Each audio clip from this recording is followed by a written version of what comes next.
Everything at Red Bull looked bulletproof, until one decision broke the spell.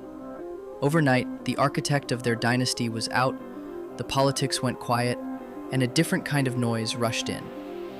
Rumors suggest the sister team era is running out of road. Reports claim Porsche isn't just peeking through the window this time, it may be eyeing the front door. And while everyone argues about who wins from that, the rulebook is quietly tightening, closing the cracks that let two teams act like one. If this whispers to headline story is real, the grid you know is about to look very different. Before we dive in, if you love fast, fact-packed F1 deep dives with zero fluff, hit subscribe and turn on notifications. It helps a ton and you won't miss the next chapter of this crazy season. Here's the twist. None of this hinges on lap time. It hinges on power, who controls it, who shares it, and who refuses to. In 2022, a near marriage fell apart over exactly that. Now the pieces are back on the table, shuffled by a leadership shock and an FIA push for true independence. The stakes? A historic badge re-entering F1 on its own terms, a junior team changing hands, and a sport deciding how much together is too much. But first, the moment the Empire blinked, and why it opened doors that stayed shut for years. The day the Empire blinked didn't start with fireworks. It started with silence. The kind that follows when a familiar voice disappears from the paddock, and everyone pretends the ground didn't shift. Whether you call it a departure, an ouster, or a long time coming, one reality set in fast. Without the architect on the pit wall, Red Bull looked a little less untouchable.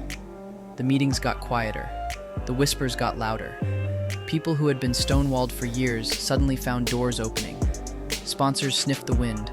Rivals smelled blood. And inside the organization, the gravitational pull changed by a few hard-to-measure degrees, enough to throw old orbits off.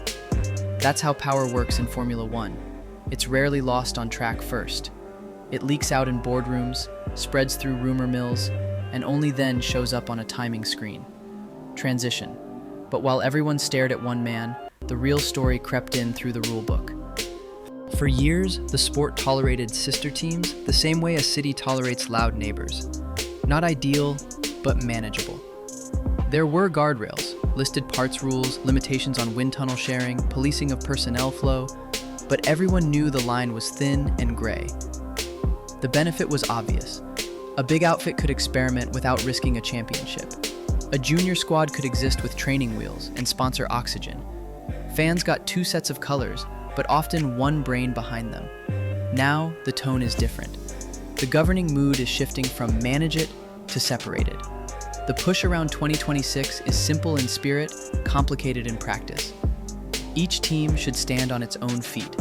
Not a clone, not a lab bench, not a chess piece sacrificed so the king can live. That means tighter rules, deeper independence, and far fewer shadows where engineering friendships can hide. It doesn't ban ownership structures outright. It targets the effect. No more two-team organisms masquerading as rivals. Transition. And when you turn off the shortcut, you change who shows up to race. Which brings us to the crest waiting at the door. Scroll back a few seasons. Porsche and Red Bull nearly tied the knot. It wasn't a rumor, it was filings, drafts, brand decks, real momentum.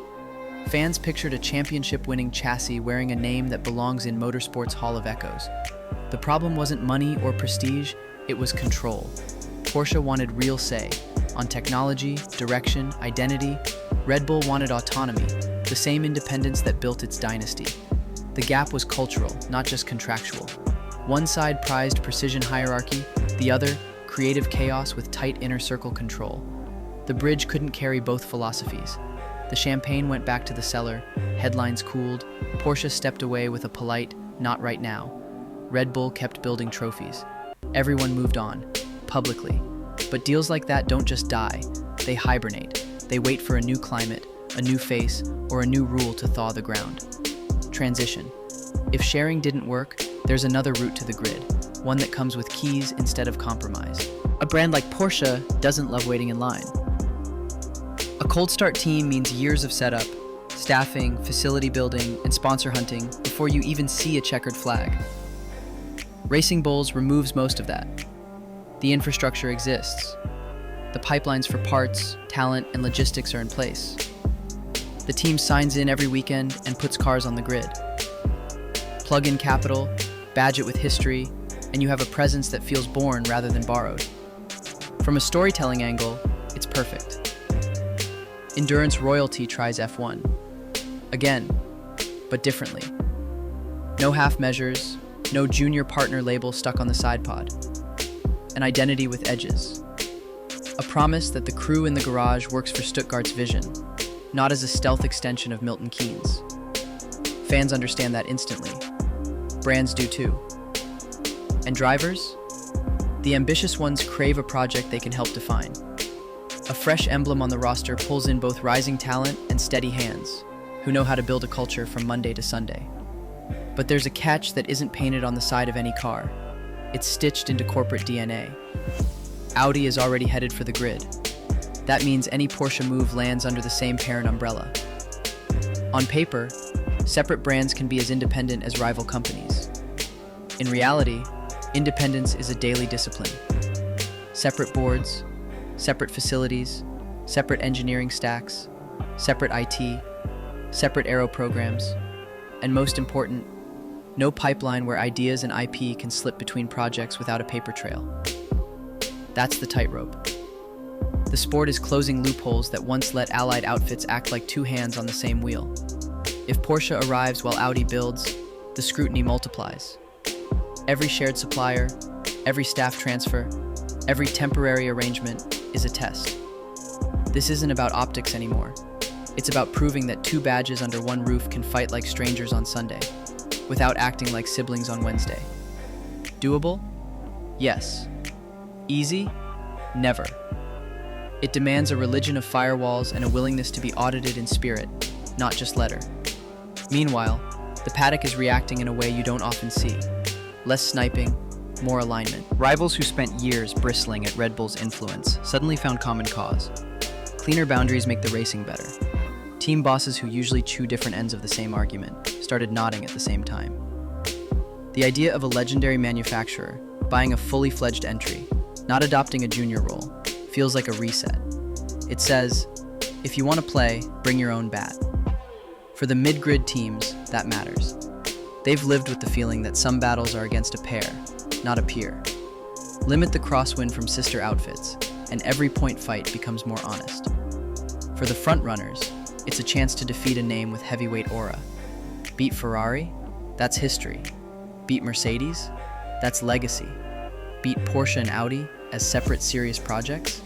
That's a career line. Even fans who don't cheer for regulations can get behind that narrative. Less empire, more merit, transition. But hopes and sound bites don't get cars through scrutineering. Let's talk about the version where this actually happens. Picture the announcement. The crest returns. The garage signs change. The press room hums like race day. Overnight, the grid looks richer, financially and emotionally. Porsche inherits a working team and puts its fingerprints everywhere. Hiring accelerates. Leadership gets sharper. A multi-year plan appears with milestones that fans can track. Year 1, establish. Year 2, contend. Year 3, threaten. What about engines? In the near term, a customer power unit is the pragmatic play while the brand builds toward a signature heartbeat of its own. That buys time for the mountain that matters, winning the factory game. Because a name like Porsche can't be content with customer status forever. The magnetism will be huge. Young drivers chasing the badge, seasoned pros chasing the project, blue-chip sponsors chasing credibility and reach. The driver market ripples. A rising star might turn down a safe midfield seat to gamble on a crest with long memory. A veteran might trade a comfortable paycheck for a chance to place their fingerprints on a new era. Engineers, too. The best love puzzles, and nothing beats designing a culture while you design a car. If it goes right, you get the perfect storm. Identity, investment, and independence lining up behind a clear plan. If it goes wrong, you get a beautiful logo trapped in a midfield maze. That's the attraction and the risk in one sentence. Transition. Of course, all of that collapses if one gate doesn't open, the only one that matters. Regulators don't wave through romance. They test structure. They test intent. They test whether separate is a headline or a habit. If Volkswagen brings two brands to the same championship, the examination will be microscopic. Thoughtful. Who signs off on budgets? Where do the servers live? Which wind tunnel runs at 2 a.m.? Who owns software, sim models, aero concepts, and the specific know-how that looks like trivia until it wins a 10th per lap? Then there's the human problem. Formula One is a small village with big passports. People move, people talk. Independence isn't just about preventing obvious sharing, it's about resisting osmosis. The safeguards have to respect the sport's fluid job market, without letting it become a covert conveyor belt. If the framework looks like a wall on paper, but a revolving door in practice, the answer will be no. If the wall behaves like a wall, day in, day out, then maybe the most famous crest not currently on the grid finally takes its place. All the noise began with a single shift at the top, but it won't end there. The sister team era is meeting its limit. The rulebook is closing the gaps that made two cars feel like one playbook. Into that space, a legend might step, not as a passenger, but as a proprietor. Porsche doesn't need a side door. It needs its own front gate and a house with walls no one shares. This is bigger than speed traps and sector times. It's about identity. It's about whether this championship wants a grid of genuine rivals or ecosystems that split like cells and still act like a single organism. The answer won't come from a headline. It will come from the hard work of proving separation, week after week, under lights and cameras and 1,000 curious eyes. If the framework holds, the payoff is huge. A new heavyweight, a cleaner fight, and a future where badges mean what they say. If it doesn't, then the sport risks repainting the same old model and calling it new. Thoughtful. So where do you land? Should the gate open if the walls are real? Or are we watching the first scene of Red Bull 2.0, just with different logos on the garage door?